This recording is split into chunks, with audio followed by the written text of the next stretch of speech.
Kas labiausiai motyvuoja kasdien tęsti šį darbą?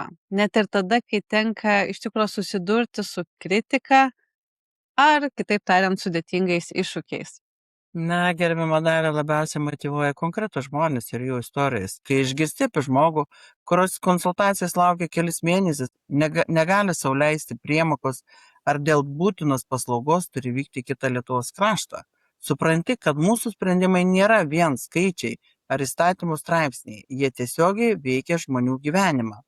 Kritika politikoje yra neišvengiama. Sveikatos sistemoje beje kiekvienas sprendimas paliečia daug skirtingų interesų - pacientų, medikų, viešųjų ir privačiųjų įstaigų, savivaldybių bei valstybės biudžeto. Natūralu, kad nuomonės skiriasi. Stengiuosi atskirti konstruktyvę kritiką nuo politinės kovos. Jeigu žmogus ar organizacija parodo realią problemą, ją reikia išgirsti ir jeigu būtina, pakoreguoti sprendimą. Nė vienas politikas neturi teisės manyti, kad neklysta.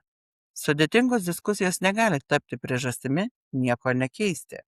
Jeigu aiškiai matai neteisybę, pavyzdžiui, kai pacientas antrą kartą apmokestinamas už valstybės jau apmokėtą paslaugą, turi imti sprendimų.